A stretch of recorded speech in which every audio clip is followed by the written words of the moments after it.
Welcome back to AG University Podcast. It is I at Anna Grace Noel on all major platforms and at AG University Podcast on Instagram if you want to catch up with us over there, because this is our final episode for semester 1.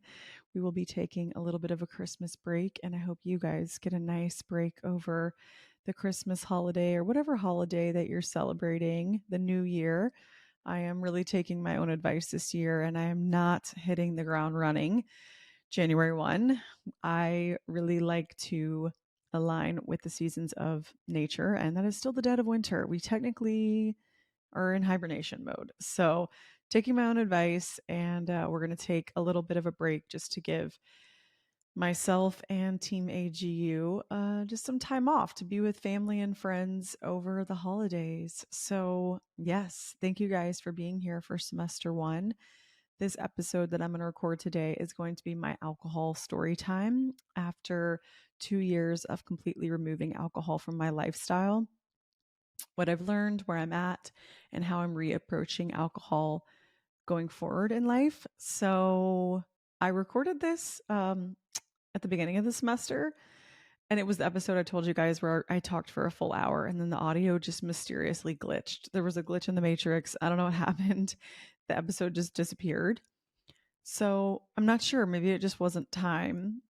But alas, we have arrived and the timing is perfect, and we're going to get into it today. So for anybody that's new here, I will run through. I did a 1 year sober, curious episode where I went 1 full year, no drinking, and kind of gave my thoughts and takeaways, which most of them haven't changed, hitting the 2 year mark. Now we're approaching the 2.5 year mark. But once I hit the 2 year mark, that's when I decided I was like, I've completely rewritten my relationship with alcohol, and we were entering the wedding season.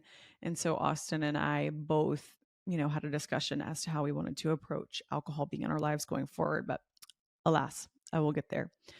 So just to bring you guys back up to speed, I lived in Nashville before I moved to Florida, and I would say that my lifestyle was very much so in the entertainment realm of Nashville. And also, if you live in Nashville, if you've ever been to Nashville, it is a very big music drinking city. I love Nashville. It will forever have the fondest place in my heart. I really, really do. And I lived there for the majority of my 20s, and it's just really fun, wild, crazy, you're in your 20s memories. However, towards the end was when I really started struggling with my health. And I feel like there's always something to do. There was a Monday night, a Tuesday night, a Wednesday night, a Thursday night. I was never someone that was going out taking 10 shots.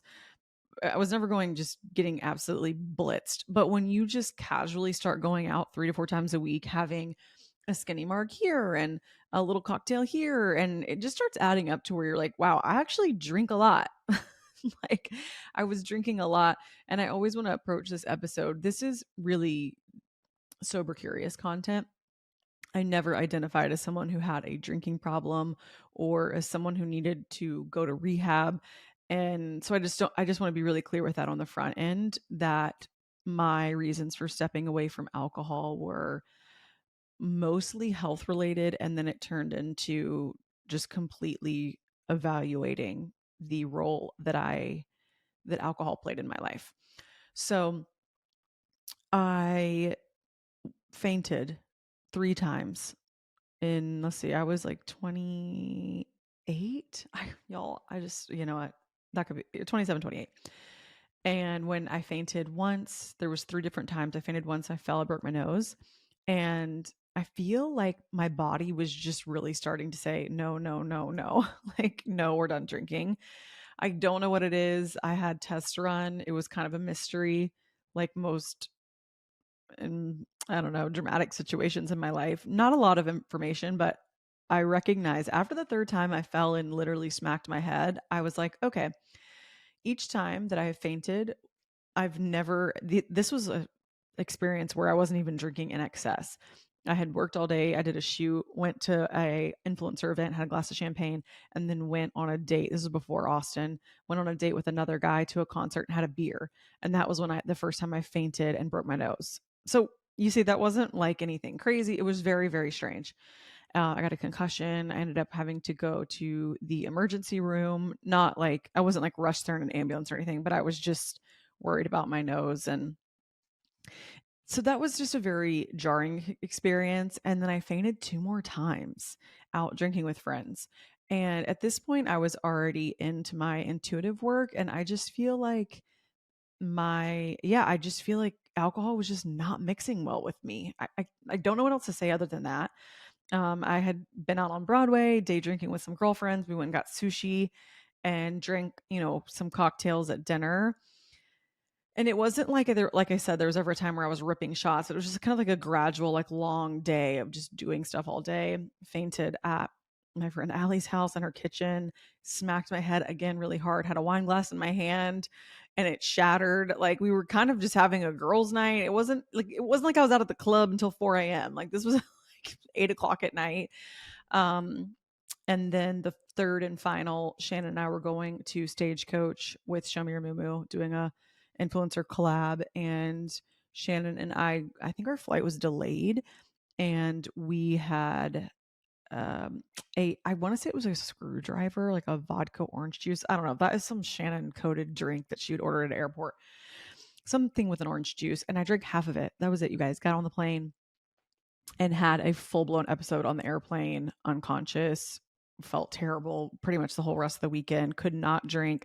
And then at this point, by the way, I had met Austin and we had just started dating. It was, I would say, like I had just moved to Clarksville, so maybe 4 months into our relationship early on. And I was like, you know what? I'm done with alcohol. I don't know what is wrong with me, but the only common denominator with these situations where I'm fainting, passing out, alcohol is in there. Either I'm like really busy too with work, or that night before the airplane I hadn't gotten good sleep. I don't know. I was over it. And also, that's another thing too that I'm going to touch on, is that I started getting really nervous. I didn't even want to drink because I'm like, am I going to faint? Like, what's going to happen? I had never been a fainter in my life ever. Like, I didn't grow up playing sports, fainting. I don't know. Some people are kind of fainty. I've always been more of a puker. Like, if something doesn't sit right with me as a kid, I would just throw it up. Like, that was my like body's purge mechanism. The fainting was just very unique. So Austin was heavy into coaching. He didn't really drink anyways because it was football season. I was just genuinely concerned with my health. And at that point, I'm like, I can't fall and hit my head again because this is dangerous. You really don't want to be falling and hitting your head. And I just recognized that was the universe giving me a very clear, when it comes in threes, they're like, really? You're going to do it? She's going to do it one more time. Yep. She's going to touch the fire. That's how I am. I've always been I have to touch the fire in order to learn. Oh, it's really sort of exhausting being me sometimes. I always have to learn the hard way. But best thing that ever happened to me, because I just said, you know what, I'm stepping away. And even Shannon, who was my biggest party girlfriend at the time, which now she's married and both of us really do not drink Shannon drinks some, but not like we used to at all. And I completely quit drinking. She was even like, girl, I don't even want to go out with you when you're drinking because you scare me and it makes me nervous. I was like, honestly, same. So fast forward, Austin and I would say about 6 months into our relationship was when we relocated to Florida. Maybe 6 months, maybe 8 months. It really wasn't that long. Now looking back, it's kind of crazy because I feel like we barely knew each other because he was so deep into the throes of coaching. We very abruptly moved to Florida. And that was when I felt like my whole entire life was pulled out from under me. Not in a bad way, just it was a very dramatic life transition. And anyone who has moved to a new state, I lived my whole life in in Tennessee. I'm from Memphis, but Tennessee was my home state. My name's Anna Grace. I got a double name from Tennessee. That was my comfort spot. My family was close by. All my friends were there. I had tons of friends. So many friends in Nashville. I couldn't even keep up with all of them. Moving to Florida, I did not know anyone. And I had never even really been to Florida, the part of Florida that we were moving to, North Florida. And I was like, well, hope I like it here. Here we go. So as soon as we moved, Austin was really going through a hard time mentally because, like I said, we were going through every major life transition. And he decided that alcohol was absolutely not serving him. And he wanted to close the door to alcohol completely. And he's like, I'm done drinking. The thing about Austin, he's crazy disciplined. He could just literally be like, I'm done with that and just done forever, never think about it again. And I was kind of like, oh, okay. I wasn't like, even then, after I was not really interested in drinking that much anymore, mostly because I was worried about my health, I was still a little like, oh, we're never going to drink. Oh, we're going to be sober. Oh, that to me was like, I remember being kind of like, oh, I don't know. Wow, that feels like kind of a commitment. I don't know if I can make that. But he was like, "Yep, I'm done. It's done." And I was just like, "Okay." And when you're dating someone, I will say I'm really grateful that we could do it together because I didn't really want to be drinking and he's sitting there watching me sober. You're like trying to make out with your boyfriend and he's like I'm so sober. It's always so weird. We've all been there. It's always a weird tango, but that wasn't it. I was also like, no, I just want to see. For me, I was like, this is going to be an experiment, and I just want to see what happens if I remove alcohol. That was how I approached it. Because at this point, 2 years later, I've learned that I really, really, really don't like the extreme labels of anything in my life, diet wise, spirituality wise, belief wise, everything. So I was like, okay, I'm just going to see how long I can go. That was kind of how it got started. And my backstory is that I grew up in a family that drinks pretty, I don't like to say heavily, but regularly. How about that? Like, my mom's an amazing cook, and every night she's cooking something delicious from scratch, and she's got a glass of wine in her hand. And my parents love a good cocktail. They've been married 40 years. They've got their routine. They're not really changing at this point. They're like, we're happy here and we don't have any problems and goodbye. But big Catholic family, regularly there is alcohol at every family event, at Thanksgiving, at Christmas, there's mimosas, there's champagne cocktails, there's very, very celebratory drinkers, but also just regular drinkers. And here's the thing, no shade to my family. I love them. I have an amazing family and I'm not trying to blast them. I'm just saying that reaching for alcohol was very, very normalized. And Austin's family doesn't really drink, so it was a bit easier for him to just be like, and his work did not, being a football coach, you just can't really drink. You're up so early, you've got games on the weekends. So it was way easier for him to just close the door and be like, whatever, I'm done, goodbye. I was recognizing that alcohol had become a bit of a crutch for me in certain situations. Like, this is the first thing that I recognized when I reached for alcohol, sometimes on maybe the weekend, or rarely really at that point ever drank like home alone. Like, I would never just pour a glass of wine. But if it was a Friday night and I had had a difficult day, I would feel frustrated or a rise of emotion in some type of way. And having a drink would help me relax or, you know, pacify the situation in some way. I did recognize that that was one of the habits that I pretty much immediately had to break, because the only way I knew I could do this was that I said, I have to completely close the door.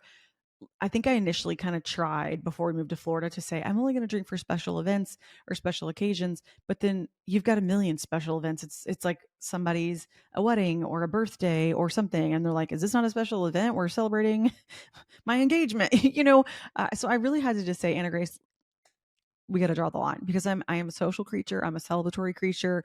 I could find a reason to celebrate anything. So that's why I just said, I personally was like, I'm going to close the door. Much easier for Austin, but me, I said, okay, my new identity is that I no longer drink.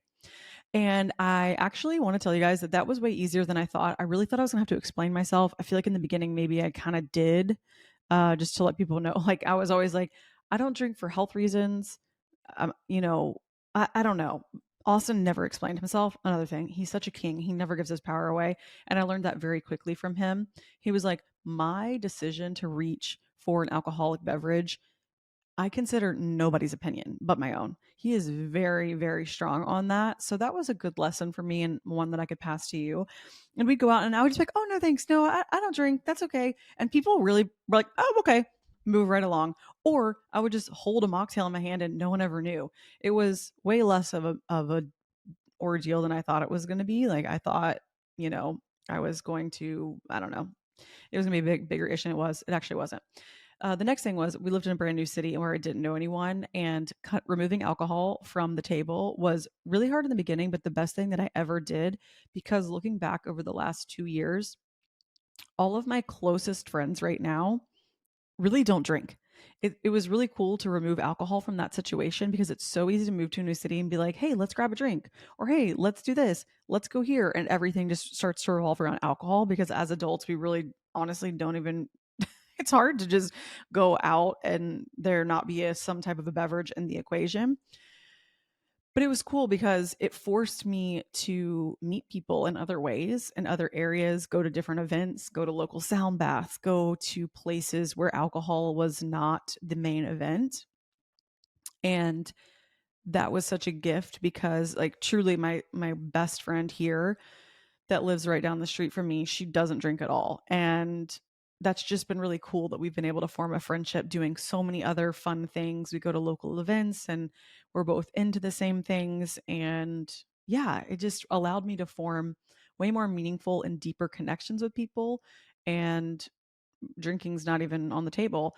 And that's what I just want you to know is that I do fear people are like, what if I quit drinking? I'm not going to have any friends, or how am I going to date? I promise you, if you take it off of the table, even just for a temporary amount of time, you would be shocked how many other people out there right now. It is a huge, huge sober curious moment. Everybody is really waking up, realizing that they don't want to feel like shit, or they don't want to do something silly and then feel anxiety the whole next day. I mean, people are really, really tuning into this, and you really would be surprised how many people that you can meet at a local gym, at a group fitness class. There's running clubs, there's book clubs. I mean, there's so many other things going on. When you take alcohol away, it's kind of like a crutch or a blinder. When you remove it, you really do start to see there are a lot of other things going on. And I do wish that for you. I just want you to know that I'm like, keep going. If you're interested in this, you will find your people. And I think that was one thing that I also learned was that I thought I could only have deep connections or fun. Fun was a big one for me, was a limiting belief that I uncovered with alcohol. I could only have fun or go out and dance if alcohol was involved.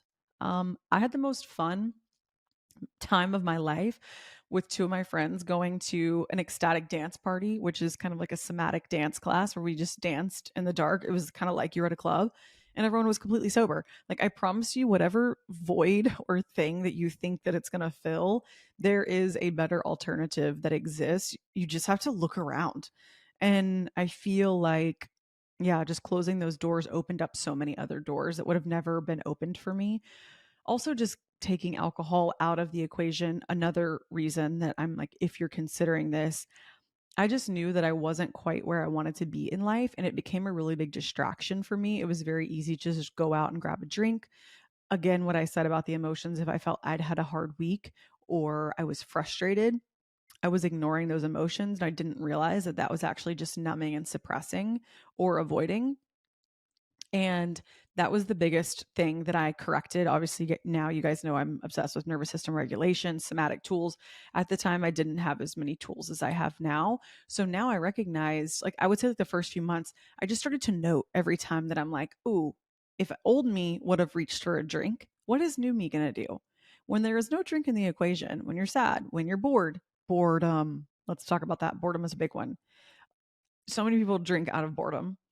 And you really, really, really don't live your fullest, richest life if every time you're bored, you reach for an alcoholic beverage. Because I promise you, there are so many cool people out there. There are so many magical moments that I had that alcohol would have taken from me, I think, if it had been on the table over the last few years. So boredom and frustration. That was for me when I feel I would reach for alcohol. And I just started to note, ooh, old me would have reached for a drink. What's new me gonna do?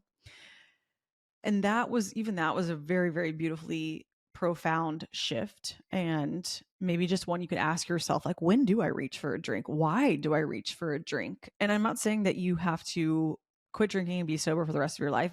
Go a couple weeks and just be like, ooh, do I feel nervous or awkward on a date? Do I is it, in what way is it a crutch? Because the moment that we can heal that part of ourselves, we're going to up level. This is a little video game, and we're just going, going, going. We're all trying to just be our best selves. And I just recognized moments where I would always just comfortably reach for a drink, and I just didn't want to do that anymore. I really did want to step into the brightest version of myself, which, here's the thing, I absolutely did. And I'm really, really, really proud of myself, because it wasn't easy initially to commit to mentally. But then the moment I did, I will say after 2 weeks, after going out once or twice telling people that I don't drink, it was easy. Austin and I were like, we wake up feeling fantastic. We do not feel hungover. We feel great. We're so productive. I just started AG University. I feel like I was really stepping into my soul's work when I removed alcohol. I feel like it was a block or a distraction or a hindrance for me, just going out and having fun, being social, always needing a drink, and then being hungover and then needing a whole day to recover. It was just a cycle that I was like, I'm over it. I'm tired of that. I also feel like alcohol for me always encouraged other bad behaviors. So, for example, oh gosh, in college, this was a long time ago, but in college, I would smoke like cigarettes. I can't even believe that. Oh my gosh. I just now I look I can't even I smell a cigarette and I'm like, "Oh, but I would." Like I and now I know people it's like we live in a big vape culture, but like a few years ago, if I was out at the bar and I was hammered and someone handed me some little tutti fruity watermelon vape thing, I'd hit it. And then it's like you go out and then I feel like that really played into my struggle with food where then I'd be drunk and then that was when I'd feel like, oh, this would be a good time to binge eat a pizza before I go to bed. This was, I would say, those really bad behaviors were a bit earlier in my 20s. I wasn't so much there when I moved to Florida, but I'm still saying just like looking back at my relationship with alcohol at a holistic view, I always really encouraged bad behaviors. Like there was a snowball effect. And Austin and I, that's another thing too, I would say from our relationship perspective, we were since the majority of our relationship we've been sober together. I really feel like it's forced us to get a lot more comfortable being vulnerable with each other because I'm definitely someone that can open up way more when there's alcohol or like if you go on a date and you have a glass of wine and then you confess your love for someone you spill your whole soul. We didn't have that, and that's been very unique because I've never been in a relationship where we didn't drink. And I also so I feel like we were able to be more vulnerable with each other in a difficult way because we were sober, but that actually led to a deeper richness in our relationship and also less fighting. Austin and I here saying we fight. Okay, I'm not gonna sit here and say we don't fight. We absolutely do, but they're usually silly and they're cleared up very quickly. We have very strong communication skills. I would say for a man, he's a pretty good communicator. He still forgets some things sometimes, but I'm a podcaster for a living. I am an over communicator. I love to communicate, but still sometimes I will harbor something or I'm like, oh, that's silly. I don't want to bring it up. And then in an old relationship, I might let it simmer, simmer, simmer, simmer, and then oh, she has a cocktail, and then all of a sudden we're breathing fire. It's on. Um, so there has never been any toxicity in our relationship in terms of mixing alcohol into, all of a sudden something that you've been simmering on for months. Old me was a simmerer. That's not a word, but you know what I'm saying. I could just harbor something and not talk about it. Like I would try to dismiss it. I get that from my mother, I think. She always wants everything to just be good. And then all of a sudden, I'm like, I can't take it anymore. And I just would explode and have to tell you everything that you've done in the last 6 months that has upset me that I should have told you 6 months ago. And then now I've just let it build and build and build. And alcohol would always be a conduit for those types of, I say toxic lightly. That there are more toxic situations that I've been in relationship wise, but those were old partners. That is not with Austin. And so that's another thing that I think is a really interesting perspective to share from being in a relationship with someone who also doesn't drink. We've had to have a lot of hard conversations sober, but ultimately that's brought us so much closer together. And I think it's kind of a false narrative that we think closeness will be a byproduct of going on a date and drinking with your partner. It's not, it's sort of an illusion. I don't know how to explain it. Same thing with the fun thing. You really don't need alcohol to have fun. I don't know if it's just really good marketing that's all gotten us brainwashed, thinking that, we have deep conversations with people. But here's the thing, sometimes I'm sure we do, and alcohol can allow people to let their guards down. But oftentimes I find, people just completely overshare or spill like everything they've ever held back and spill it out as soon as alcohol's involved. And like, when you think about it like that, you're like, I actually don't know if that's the healthiest way to make connections or express myself. So I know I'm kind of going all over the map right now, but this has just kind of been, I would say, the overall different ways that I saw alcohol, different lenses that I approached alcohol, and ways that it's completely transformed my relationship. So I would say obviously Austin is my husband now, but he's the healthiest relationship I've ever been in. And I think that removing alcohol only makes that bond stronger, and it challenges us to, be creative together and to do, I guess, more sharing and date nights and other things with just without alcohol. But it's like a really beautiful experience. And I do wish that for, any of you guys who are going into a new relationship, don't feel like every single date night you have to go out and get drunk together, because I promise there is a level of depth that you can still reach without it. So, okay, relationship strengths. I've met so many friends. I remember when I was crying on the microphone in season 1, where I was like, I have no friends, I'm so lonely, and I was so sad. Now I have so many beautiful, amazing friends. I have so many people that are so into the Akashic Records, very like-minded individuals, and everyone loves and accepts me if I don't drink at all.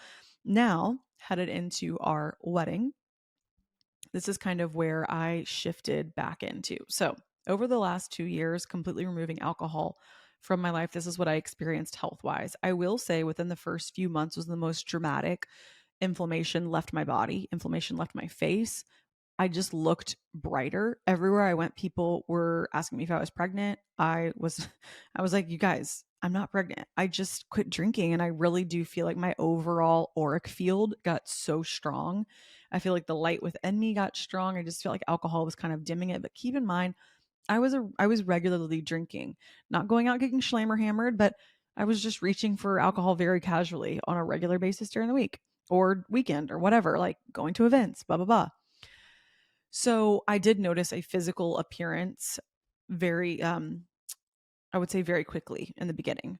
From there, I met a lot of people, like I said, and alcohol is no longer the center of my universe. I don't go meet people for drinks or the bar or whatever. I find other things to do with my time, and I am not bored.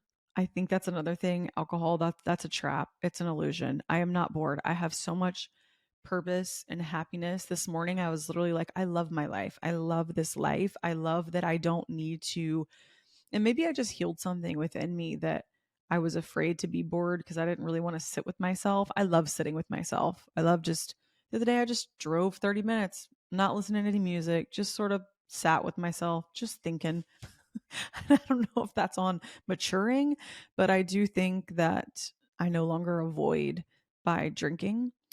And I knew after 2 years, so it was coming up on, I would say maybe that was a few months before our wedding, or because we were going to a drink tasting to make the menu for our wedding. And Austin and I both were like, okay, we know we can do this. We know that alcohol doesn't have to be the center of our life, it doesn't have a hold on us, but we both had different intentions. So I'm going to speak to both of them to the best of my abilities. Austin feels he's over disciplined, which is feeds some of his perfectionist tendencies that he's working to get away from. And he wanted to be less rigid. So he's like, I want to give myself permission to use my intuition around alcohol, because he was like, I don't like saying I can never do this again. I can never have this again. And I was like, totally, I understand. I was coming from a background of, yes, alcohol was a crutch and it was just a comfort. I also was concerned about my health, but there was still a little fear around it for me, that like I never wanted to drink because I was a little bit worried, like, oh, what if I get dizzy or faint? Like I just didn't like the feeling of being drunk or tipsy. It was weird. Like I'm telling you guys, my body just was like, we're done with this. Goodbye. But even that, I was like, I don't want to live in a state of never approaching it, because one, I'm worried about my health, because that kind of carries an underlying frequency of fear to me, and I'm just not a fearful person. And I also really, really, really, really, the older I get, the more I really fall into how balanced can I be in my life. And I always like to use diet as a good example. Like, several years ago, the trend was veganism. I have spent many years living in the plant-based space. I am no longer. I've stepped away from that and shared that on my story after experiencing health issues, incorporating some animal products back into my diet. Like, again, I don't know what's the right answer. I really don't. And I don't think there is one. And I also want to share that too, because that always came through in the Akashic records. Alcohol is neither good nor bad. So just remember that. It's all of which the intention of how you approach it. Are you approaching alcohol because you want to celebrate a beautiful experience, or are you approaching alcohol because you want to escape your reality? Boom. That's the biggest separation I would like to point out to people. I don't think it's good. I don't think it's bad. Same with any diet, same with anything in this whole entire world. It's neutral. We give it meaning and we project our own judgment onto it. So I really stay away from, even like I said, there's a big trend right now with carnivore diet. Um, all of these things, again, I'm not saying they're good or bad, but it's just a very extreme approach. And if you are going to do an extreme approach to try something, sure, do a little experiment, gather some data. You guys know I love to gather data, but it's a temporary thing. You just can't live your whole life like that. That's how I feel. I couldn't live my whole life like that.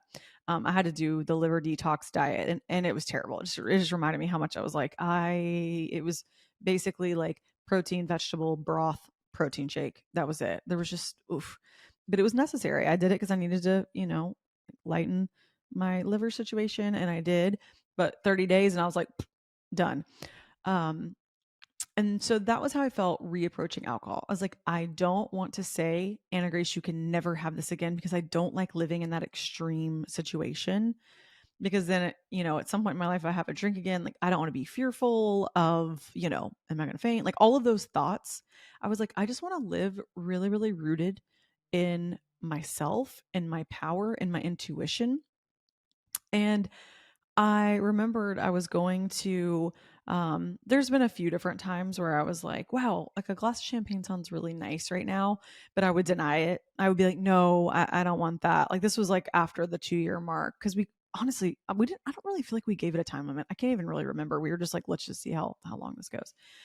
Um, and I started recognizing though that the times that I wanted to celebrate or to like whatever, that actually would have been a really beautiful situation. So I was like, uh, the events that were coming up, just to give you guys an example, my best friend's wedding in Italy, my wedding, like times like that where I'm like, it's okay. It's okay. You can celebrate yourself and you can celebrate these moments.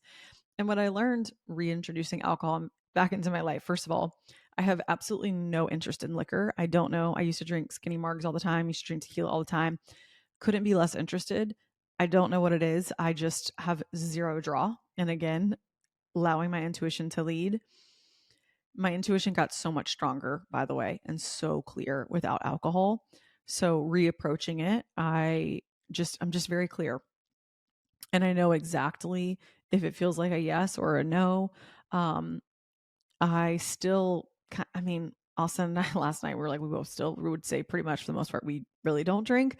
But around the drink tasting for our wedding menu, I was like, I want to try a couple cocktails. And I had like literally a sip because they had liquor in them, but I just wanted to like physically try them just to make sure they were good for our guest. And that's kind of when I was like, ooh, I don't think liquor is really my thing. What I do feel safe drinking or I enjoy is some champagne or rosé. That's about it. And I don't need very much. I really don't. I might have half a glass. I might have a glass, and that's it. And so, like at Shannon's wedding, I think I had half a glass of champagne or a glass, like throughout the whole time. Um, Raising the perimeters, I really realized that I don't really need alcohol anymore, but it's really nice to enjoy a beautiful meal or a beautiful moment. And there's a group champagne toast. Like, I like to be included in things like that. I don't want to be so rigid that I'm robbing myself of just being a part of a really special major life moment. So on our wedding day, even Austin and I both were like, we just kind of knew we were going to be sober for our ceremony. We weren't going to do the whole like drink before we walked down the aisle thing. That's just not really us. And our ceremony was really special and intimate. But of course, we're like, yeah, afterwards, our ceremony, let's have a drink. But honestly, you guys, again, I think I had like 4 sips of champagne, like honestly, the entire weekend. I didn't drink at the welcome party, but I was giving myself permission to. I was like, I can do whatever I want. But I just realized that my body's just like, I'm good. I've learned to have fun. I know how to be social now without alcohol. I have healed all of my old wounds that maybe craved alcohol because of discomfort or needing to pacify a situation. And now I'm like, oh, I'm good. Like, that's crazy. I used to love this and it doesn't even speak to me anymore. I think you would shock yourself because I'm telling you, if I can do it, I'm not a crazy, like, disciplined person like Austin. He's crazy disciplined. Um, he did have a few drinks the night of our wedding. I just didn't care. I was having a great time. I was the it was the main character moment of my life, which was my wedding day, me being the bride. And alcohol is just like, I don't know. It's just so I don't think about it anymore. My life doesn't revolve around it. It's almost kind of hard to record this podcast, but I just want to show you guys the evolution of it being a big part of my life revolving around it, and just kind of removing and observing and understanding that all of those interactions with alcohol is data, and you don't have to be harsh on yourself. Like, you guys, I was a huge, huge, huge party girl, like my early 20s to mid 20s. Like, I was wild. I really was. And so, but here's the thing, like, I'm like, that was my journey. That was my path. It was always supposed to happen. I have no shame in that, even if I was an absolute fool. I saw this TikTok the other day that was like, I'm sorry. It was like, I'm sorry if I hate you, or you cross paths with me in my 20s. I don't remember what I said or did. I just like laughed because I'm like, oh, I'm sure there were some nights when I was like 22, 23, just out in a club. Like, who knows? I actually feel like I'm a really friendly drunk. It really got me into trouble because I would always try to buy everybody shots. I was always just spending a lot of money. That was my thing, or eating a lot of snacks. So hopefully I wasn't mean to anyone or personally victimize them in my 20s when I was blackout. But I also love to make out with boys. Just I loved a public make out. I was just really generous and spending money and just love to smooch people. Like, I honestly, it didn't really go much further than that. It was like a public dance floor makeout, which is just like so embarrassing. And I want to just like slip out of my seat and fall into a hole underground. Just like, anyways, alas, if I can do it, that's what I'm trying to tell you. You can. And I really do encourage people just to try to, um, go a week or two, or just 30 days or whatever. And just like, I always think dry January is great because it's a temporary time and you can just see like what shifts pop up for you. Like, for me, the swelling in my face, that was epic. Like, that all completely went away. And I think if you do choose to explore a little sober curious moment, just tell yourself it doesn't have to be forever. And I really am happy that I'm on this other side of not living in, I was living in a very strict era in the beginning, but I needed that. I needed that structure because I'm not a super disciplined person, and sometimes I need a little structure to help me. And so that really worked for me. It could work completely different for everybody listening, but removing it completely was just for an extended amount of time was really nice because you really do get to analyze every single which way you interact with alcohol. I think it's really important, and I think it really tells a lot about you. You would uncover a lot, especially when you remove it and you just see how your body feels, or like how it's actually affecting you. Because when you're in it, I will say, you get so used to where you're at that you don't realize, wow, I could actually feel so much better. I could actually My energy could feel so much better. You just don't even know. So that's where I always like to encourage people, because there is a trade-off for drinking regularly, and it is what it is, and it's okay. And we're not going to be judgmental or harsh on ourselves. We're doing this from a place of love because we want to align with our highest self. And just ask yourself, how does my highest self approach alcohol? Does she go out and enjoy it on a girls' night? Sure. Is she, drinking a glass of wine and then fighting with her significant other? Like, that's where we're just kind of going with it. You just got to start picking. How about not picking? How about sifting and sorting? How are those experiences looking for you right now? And are they in alignment with your higher self? And if you're like, well, I don't know if that's how my higher self would act, maybe we just try. We just try and see what happens when we remove alcohol, because you can always add it back in. Um, and that's where I'm at. Like, if Austin and I go on a date night and we're gonna have a beautiful meal, and I would like to have a few sips of wine. Austin's really been loving white wine, which is kind of funny. Like, with seafood, when we were in Italy, he really enjoyed that, and I was like, beautiful. stunning. But it's like we both are just like, it's interesting because we don't need as much as we used to. It's like anything. If you cut out coffee and then you drink a cup of coffee, all of a sudden you're like, you eat it on caffeine. But I do feel like your body just processes it differently. I don't want to tell anybody to do anything or live their life a certain way. I will say that being intuitive with alcohol is the best place for me to land, and that's just where I'm living. Alas, okay, I'm rambling. I highly suggest trying a sober curious moment, even if it's just one weekend, and just see what happens. Do a little experiment, journal, sit with yourself. It could be fun, it could be cool. You could unlock your next new character. But also know everything in moderation really is how I'm trying to live these days. And finding balance every year, I feel like I find my center and ground a little more, relax a little more. And I'm really, really proud of myself. I'm really proud of Austin. And I hope maybe this inspires you. I don't know.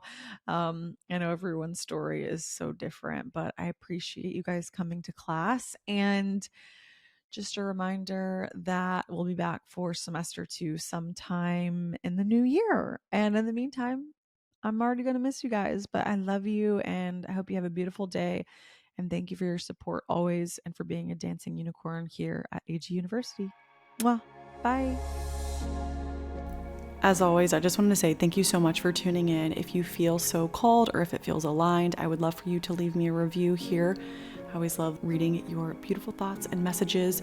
And also you can find me at Anna Grace Newell on Instagram, TikTok, and YouTube. And I will link all of my courses, AG University course curriculum in the show notes, along with if you're interested in booking an Akashic Records reading with me. My scheduling link goes out in my newsletter. It goes out once a month and it's completely free. I would love to have you there. As always, I'm a proud professor and you get an A+ for making it all the way through the end. Love you.